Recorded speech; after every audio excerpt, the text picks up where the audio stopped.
My YouTube channel. So we have done with what is an atom के बारे में हमने पढ़ लिया था कि क्या होता है, उसके सिंबल्स के बारे में पढ़ लिया। Now come to the very important topic that is atomic mass, कि हर एक एटम जो भले ही कितना छोटा है उसका भी कोई ना कोई मास होता है, right? So the most remarkable concept that the Dalton's atomic theory proposed was that of the atomic mass। तो जो डाल्टन ने थ्योरी दी थी, एटॉमिक थ्योरी दी थी, उसमें जो बहुत ही मतलब इंटरेस्टिंग या बहुत ही यूजफुल रिमार्केबल जो चीज़ थी वो थी एटॉमिक मास के बारे में। क्योंकि वो उन्होंने बोला कि हर एक एटम में मास होता है।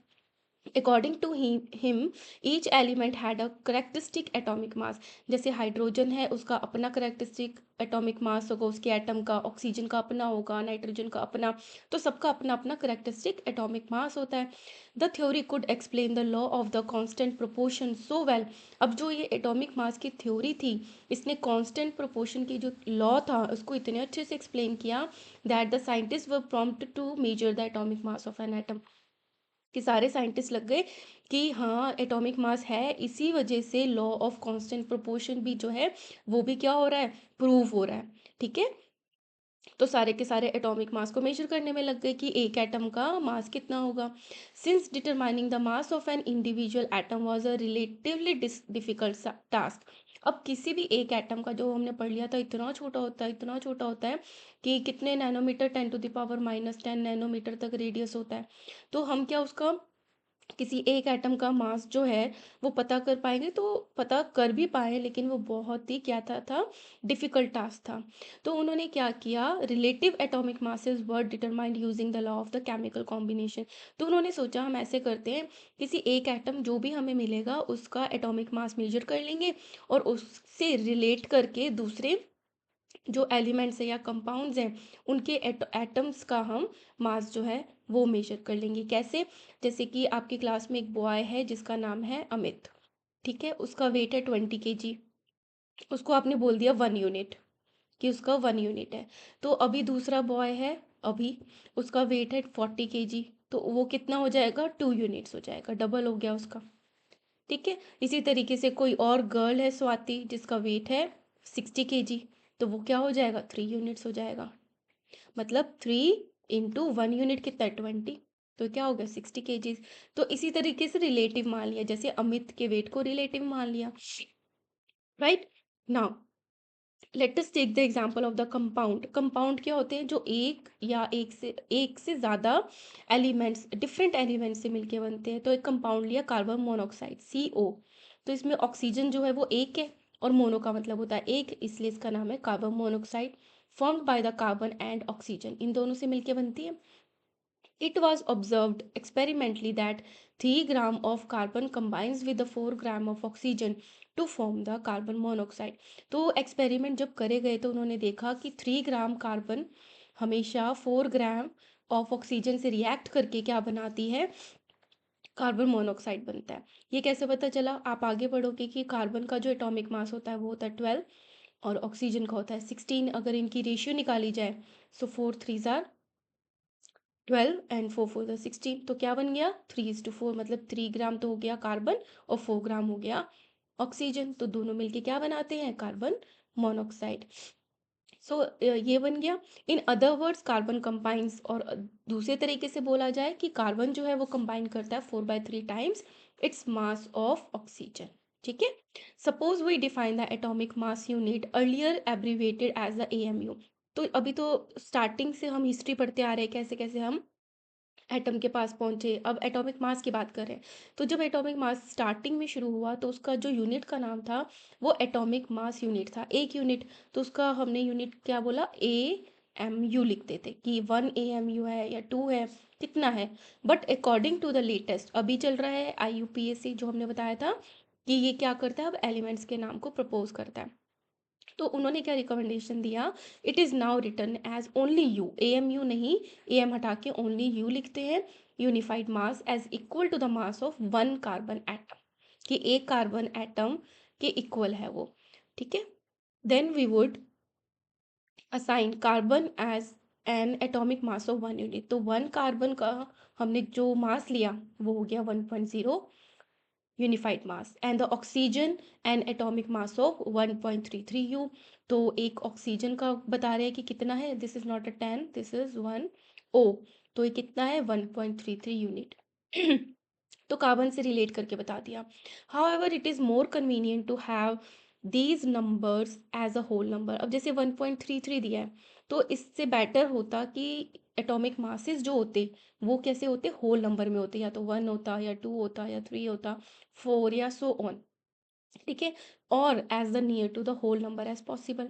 या जैसे कि 3.9 हो गया तो हमने उसको 4 बोल दिया, या 2.1 था तो हमने उसको 2 बोल दिया, तो इसके आसपास होता। वाइल, क्या आगे पढ़ाती हूँ आपको। तो ये सिंबल्स थे।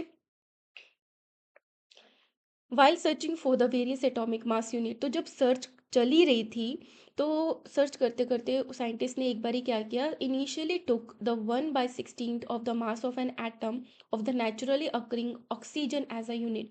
तो फिर क्या किया उन्होंने, ऑक्सीजन का जो 1 एटम होता है उसका जो मास होता है उसके कर दिए 16 पार्ट, और उसको बोल दिया 1 यूनिफाइड मास। ऐसा क्यों किया, this was consider relevant due to 2 reasons. क्या रीजन थे, number 1, oxygen reacted with large number of the elements and form the compound, की जो ऑक्सीजन है वो मोस्टली सब एलिमेंट्स के साथ रिएक्ट कर लेती है और कंपाउंड्स बनाती है, इसलिए ऑक्सीजन को लिया। और जब एक्सपेरिमेंट कर रहे थे तो उनको क्या पता चला, that the atomic mass unit gave masses of most of the element, कि जब हमें ऑक्सीजन को लेके एटॉमिक मास बनाया तो उससे रिलेट करके जो दूसरे एलिमेंट के एटॉमिक मास मिले हमको वो होल नंबर्स में मिले, तो इजी हो गया। But however in the 1961 for the universally accepted, सब जगह एक्सेप्ट किया गया, the atomic mass unit, finally क्या आया, कार्बन 12 आइसोटोप। मतलब जो कार्बन है वो कार्बन 12 की फॉर्म में भी होता है, कार्बन 13 की फॉर्म में भी होता है, कार्बन 14 की फॉर्म में भी होता है। तो ये क्या है, कार्बन के आइसोटॉप्स हैं, अलग अलग उनके वेरिएशंस हैं। तो इसमें जो कार्बन 12 है उसको लिया गया। Carbon 12 isotope was chosen as the standard reference for the measuring the atomic mass, इसको लिया गया। और क्या किया गया, 1 एटॉमिक मास, तो 1 जो एटॉमिक मास था is a mass unit equal to the exactly 1/12 of the mass of the one atom of the carbon 12। तो किसके इक्वल है, जो 1 कार्बन एटम है उसका 12th पार्ट।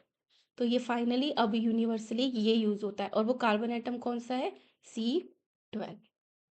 ठीक है, the relative atomic mass of all the elements have been found with respect to the atom of the carbon 12। अब इसी से ही रिलेट करके करते हैं कि वो 2 होगा, 3 होगा। तो जैसे हाइड्रोजन का है 1, कार्बन का है 12, नाइट्रोजन का है 14, ऑक्सीजन का है 16। ये रिलेटिव है, किससे रिलेटिव है, C12 के 12th पार्ट से रिलेटिव है। मैग्नीशियम का है 24, सल्फर का है 32, क्लोरीन का है 35.5, कैल्शियम का है 40। राइट, तो इसको आपको और अच्छे से एक्सप्लेन करने के लिए क्या बता रखा है, imagine a fruit seller selling the fruits without any standard weight with him. तो उसके बाद कोई स्टैंडर्ड वेट नहीं है ना, ½ kg का है ना 1 kg का, कुछ भी नहीं है। तो उसने क्या किया, ही टेक्स अ वाटरमेलन, उसने एक वाटर मेलन लिया and says this has a mass equal to the 12 unit. तो उसने क्या किया, उसको 12 पीसेस में डिवाइड कर दिया। क्या बोला कि ये जो वाटरमेलन का जो वेट है वो 12 यूनिट्स के इक्वल है। तो 12 वाटरमेलन यूनिट्स और द 12 फ्रूट मास यूनिट, इससे मिलके 1 बन गया। He makes 12 equal pieces of the watermelon and find the mass of each fruit he is selling relative to the mass of the one piece of the watermelon। तो उस 12 pieces में से उसने एक पीस को रिलेटिव मास यूनिट बोल दिया। अब इसको देख के वो दूसरे फ्रूट्स को सेल करेगा। जैसे 1 को उसने कुछ मान लिया, उसके बदले में वो 2 एप्पल्स देगा वेट करके, इसके इक्वल होगा, तो इन वो वाले 2 एप्पल देगा जो एक यूनिट ऑफ पीस के इक्वल होगा। Now he sells his fruit by the relative fruit mass unit as in figure. Understood. तो इसी तरीके से कार्बन को यूज किया, कार्बन का वेट लेके 12 में डिवाइड कर दिया और उसको 1 बोल दिया, और उसी से रिलेट करके हमने दूसरे एटम का मास मेजर किया। Similarly the relative atomic mass of the atom of an element is defined as the average mass of the atom as compare to the 1/12 the mass of the one carbon atom. तो C12 atom का जो 1/12 part है उससे compare करके हमने दूसरे elements के जो मासेस हैं वो हमने मेजर किए, जैसा कि इसमें बता दिया। ठीक है, एंड ये हो गया हमारा atomic mass. In the next video I will start with how do atoms exist.